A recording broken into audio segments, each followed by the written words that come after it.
কি তাদের বাপে দিবে?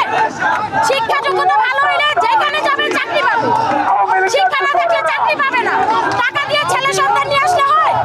টাকা দিয়ে ভাড়া করে কেন নিয়ে আসবে? শিক্ষা যোগ্যতা থাকবে, সার্টিফিকেট নিয়ে অফিস অফিসে ঘুরবে, অফিস অফিসে না ঘুরে রাস্তায় কেন নামবে তারা? রাস্তায় নামার অধিকার নাই। আন্দোলন নিয়ে বসে থাকে, প্রতিটা মুহূর্তে এত কিছু হইতেছে, তাদের আন্দোলনই শেষ হয় না ভাই। এত আন্দোলন করে যে রাস্তায় মানুষের চলাফেরা করতে কষ্ট হয়ে যায়। এইটা শোনেন, যখন আপনাদের সমস্যা এটা হাই করে যায় বলেন, হাই করে যায় বলেন, রাস্তায় রাস্তায় কেন নামবেন? রাস্তায় রাস্তায় কেন নামবেন? সাধারণ মানুষকে কেন কষ্ট দিবেন? কর্মের জন্য শিক্ষা দরকার। শিক্ষার যোগ্যতা যদি কর্ম না করতে পারেন, দরকার নাই এই শিক্ষার। প্রত্যেকবার রাস্তা কেন বন্ধ করে রাখবেন আপনারা? এক একটা আন্দোলন বের করেন, কোনো কারণ ছাড়া চিল্লাইলে কিছু বন্ধ হবে না, এইভাবেই চলবে।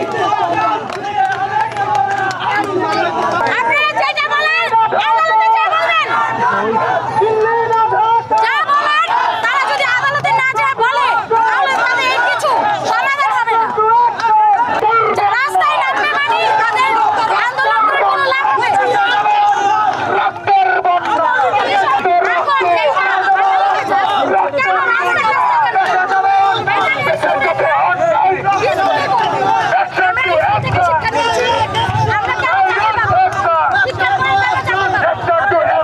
আমরা যদি এত শিক্ষিত হয়ে থাকি, চাকরি কেন আমাদেরকে দিবে না?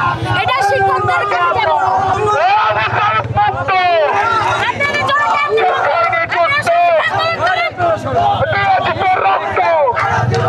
ভাই কি বলবো ভাই, বলার কিছুই নেই ভাই। আমরা এই আন্দোলনে ছিলাম, এখন আমরা মানে ভাইদেরকে রিকোয়েস্ট করতেছি, 1 ঘন্টা ঘুরে আসছি, রাস্তা বন্ধ, এখন রিকোয়েস্ট করতে আমরা তো ভাই হয়, আমাদের ভাই হয়, যদি না দেয় তার কিছু করার নাই।